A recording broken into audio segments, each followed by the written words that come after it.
Nadia ایک محنتی اور صابر خاتون تھیں جو پاکستان کے ایک چھوٹے سے شہر میں رہتی تھیں۔ ان کی زندگی 4 بچوں کی پرورش اور ایک غسیلی طبیعت کے شوہر کی دیکھ بھال میں گزر رہی تھی۔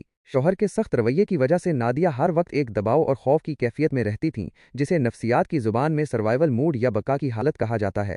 اس مستقل تناؤ کا اثر ان کی صحت پر واضح تھا۔ وہ کافی فربہ ہو گئی تھیں اور ان کے پیٹ پر چربی کی ایک موٹی تہ جم گئی تھی۔ نادیہ اپنی اس حالت سے پریشان تھیں اور وزن کم کرنے کے لیے مختلف طریقے آزماتی رہتی تھیں۔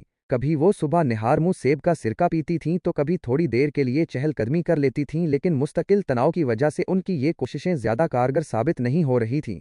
ایک دن نادیہ کی طبیعت بہت خراب ہو گئی۔ انہیں شدید تھکاوٹ اور جسم میں درد محسوس ہو رہا تھا۔ ان کی ایک پڑوسن کے مشورے پر وہ ایک ڈاکٹر کے پاس گئیں۔ ڈاکٹر نے ان سے تفصیل سے بات کی اور کچھ طبی معائنے کیے۔ معائنے کے بعد ڈاکٹر نے نادیہ کو بتایا کہ ان کے جسم پر چربی کی زیادتی کی ایک بڑی وجہ ان کا مسلسل تناؤ ہے۔ ڈاکٹر نے سمجھایا کہ جب انسان دائمی تناؤ میں رہتا ہے تو جسم میں کورٹیسول نامی ہارمون کی سطح بڑھ جاتی ہے۔ یہ ہارمون بھوک کو بڑھاتا ہے اور جسم کو زیادہ چربی ذخیرہ کرنے پر اکساتا ہے، خاص طور پر پیٹ کے ارد گرد۔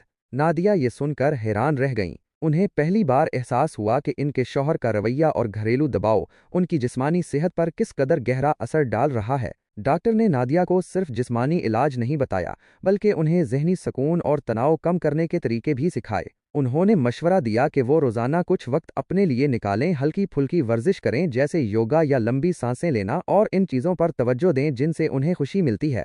ڈاکٹر نے انہیں ایک ماہر نفسیات سے بھی ملنے کا مشورہ دیا تاکہ وہ اپنے جذباتی مسائل پر بات کر سکیں اور ان سے نمٹنے کے طریقے سیکھ سکیں۔ نادیہ نے ڈاکٹر کی باتوں پر عمل کرنے کا فیصلہ کیا۔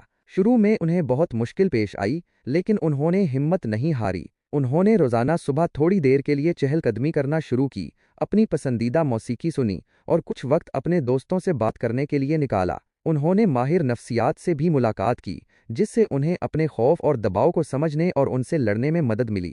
آہستہ آہستہ نادیہ کی زندگی میں تبدیلی آنے لگی۔ ان کا تناؤ کم ہونے لگا اور ان کی نیند بھی بہتر ہوئی۔ انہوں نے اپنی خوراک پر بھی توجہ دی، تلی ہوئی اور زیادہ چکنائی والی چیزوں سے پرہیز کیا اور پھل اور سبزیاں زیادہ کھائیں۔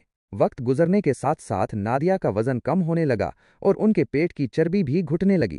سب سے اہم بات یہ تھی کہ اب وہ پہلے سے زیادہ پرسکون اور خوش محسوس کرتی تھیں۔ ان کے چہرے پر ایک نئی چمک آ گئی تھی اور ان کا اعتماد بھی بڑھ گیا تھا۔